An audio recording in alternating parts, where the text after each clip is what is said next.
Assalamualaikum warahmatullahi wabarakatuh. Salam sejahtera, Om Swastiastu, Namo Buddhaya. Salam kebajikan. Alhamdulillahirabbil alamin. Assalatu wassalamu ala asyrafil anbiya wal mursalin. Sayyidina Muhammadin wa ala alihi washabbihi ajmain. Amin amma ba'du. Terima kasih kepada yang terhormat Ketua Umum PDI Perjuangan, Presiden kelima Republik Indonesia, Ibu Profesor Hajah Megawati Soekarno Putri.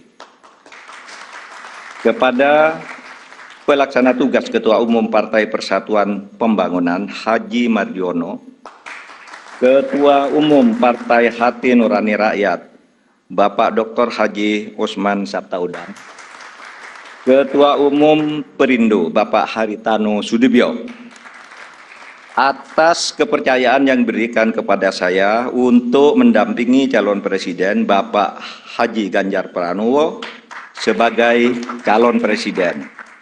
Adalah kehormatan dan kebanggaan. Saya diberi amanah mengemban tanggung jawab yang besar dan mulia bersama Mas Ganjar, meneruskan cita-cita Bung Karno dan para pendiri negara lainnya untuk mewujudkan masyarakat Indonesia yang adil, makmur dan sejahtera. Bung Karno dan Bung Hatta telah mengantarkan bangsa Indonesia ke pintu gerbang emas kemerdekaan Republik Indonesia. Mas Ganjar dan saya bersama-sama seluruh rakyat Indonesia akan melanjutkan upaya mewujudkan cita-cita menuju Indonesia emas tahun 2045. Cita-cita Indonesia menjadi bangsa yang maju, adil dan beradab. Dalam rangka menyongsong Indonesia Emas tahun 2045 akan terwujud jika kita memenuhi sejumlah syarat, yakni ideologi bangsanya kokoh, ekonominya baik, hukum dan keadilannya ditegakkan, politiknya demokratis, budaya gotong royongnya hidup, serta mengedepankan persaudaraan. Jika penegakan hukum dilakukan dengan benar, maka setengah masalah dari bangsa ini insya Allah tuntas. Kalau hukumnya bagus, maka segala aspek kehidupan masyarakat akan bagus juga. Misalnya di bidang sosial, politik, budaya, pertahanan, keamanan, dan ekonominya. Prioritas pemberantasan korupsi, kepastian hukum, dan konsistensi dalam implementasi penegakannya memberi jaminan bagi investasi dan pembangunan ekonomi, serta memberi perlindungan kepada masyarakat. Dalam pembangunan politik, negara kita menganut demokrasi, di mana kekuasaan berada di tangan rakyat. Dalam implementasinya, demokrasi membutuhkan nomokrasi. Demokrasi adalah kedaulatan rakyat, sedangkan nomokrasi adalah kedaulatan hukum. Demokrasi tanpa nomokrasi akan anarkis, sementara nomokrasi tanpa demokrasi akan sewenang-wenang. Sehingga keduanya harus berjalan seiring dan seimbang. Demokrasi menghargai perbedaan, dan perbedaan itu adalah fitrah, ciptaan Tuhan. Perbedaan di antara manusia, baik ras, suku maupun agama, itu karena diciptakan dan dikehendaki oleh Tuhan sendiri. Walau sya'allah laja'alakum ummatan wahidah walakin yabluwakum fima atakum fastabiqul khairat. Kalau Allah mau, kamu semua itu hanya satu jenis, tidak berbeda-beda. Tapi justru saya, Tuhan, yang menyebabkan kamu itu berbeda-beda agar kamu semua berlomba-lomba untuk berbuat kebajikan. Itu firman Tuhan. Indonesia yang beragam membutuhkan toleransi dan akseptasi. Akseptasi maknanya semua anak bangsa bisa bergabung dan bekerja sama dengan tetap dalam keyakinannya masing-masing. Kita semua ketemu dalam prinsip kalimatun sawa, yaitu memperjuangkan sesuatu yang sama di antara perbedaan. Tidak perlu menajamkan perbedaan di antara kita yang memang sejatinya tidak bisa disatukan dalam semua hal. Yang sama atau kalimatun sawa ya pasti disetujui oleh setiap orang, apapun ras dan kelompoknya, adalah keadilan. pasti disetujui oleh siapapun, apapun agamanya, pasti orang setuju pada penegakan hukum dan keadilan, perlindungan pada masyarakat lemah, dan perlindungan serta rasa kasih sayang kepada wong cilik. Saya berkeyakinan Mas Ganjar adalah figur yang tepat memimpin bangsa Indonesia untuk mewujudkan semua cita-cita yang saya sebutkan tadi, mempercepat dan melanjutkan program pembangunan yang sudah baik, tentu lalu memperbaiki juga yang keliru dan melakukan inovasi-inovasi baru sesuai dengan perkembangan zaman dengan tetap berpegang pada konstitusi.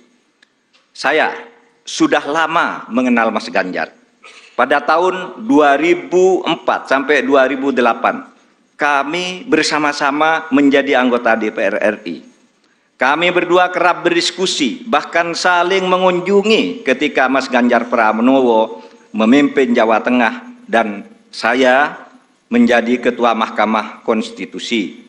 Karena itu saya tahu persis, Mas Ganjar adalah figur pemimpin yang merakyat dan berani memperbaiki yang bengkok-bengkok, berani menerima kritik, berani memperjuangkan nilai-nilai politik yang diyakini benar.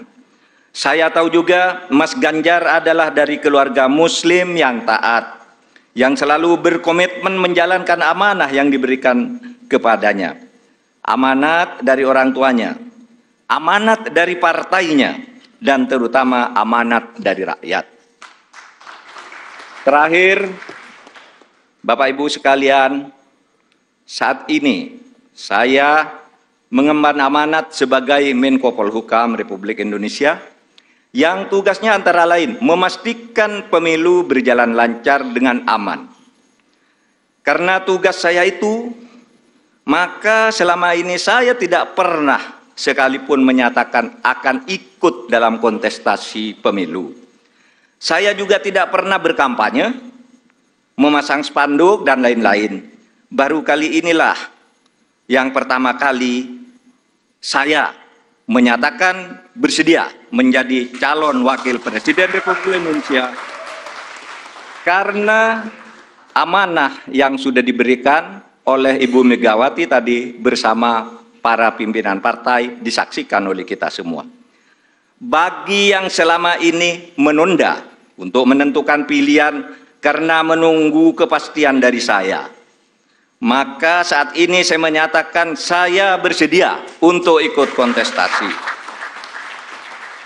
Bersama Mas Ganjar, saya akan mendedikasikan diri, semua kemampuan saya, ilmu saya, pengalaman saya, ketegasan dan keteguhan sikap saya, serta keberanian-keberanian yang selama ini saya usahakan untuk selalu ditunjukkan kepada bangsa dan negara Indonesia. Tentu saya juga mengucapkan terima kasih kepada Bapak Presiden Joko Widodo yang telah memberi kesempatan kepada saya selama ini untuk berkhidmat kepada pemerintahan dengan leluasa, sehingga bisa ikut membangun bangsa dan negara. Insya Allah, dengan ridho Allah Subhanahu wa Ta'ala, langkah kita dalam mewujudkan Indonesia sejahtera lahir batin, adil dan makmur akan mendapatkan jalannya. Qabul. Saya juga pada akhirnya ingin menyampaikan terima kasih atas dukungan, persahabatan dan kerja sama selama ini kepada semua teman, tapi sebagian, diwakili sebagian yang hadir di sini, Ibu Puan Maharani yang terhormat, Mas Prananda, kemudian ada Bapak Ketua TPN Bapak Arsyad Rashid, Bapak Sekjen PDIP Bapak Hasto Kristianto dan Bapak Oli Dodo Kambe, serta teman-teman yang lain, ada Pak Andika dan semuanya. Saya mengucapkan terima kasih atas kerjasama, diskusi, dan dukungan selama ini, sehingga pada hari ini saya mendapat kehormatan untuk berdiri dan menyatakan kesediaan kepada rakyat Indonesia untuk ikut kontestasi Pilpres tahun 2024. Assalamualaikum warahmatullahi wabarakatuh.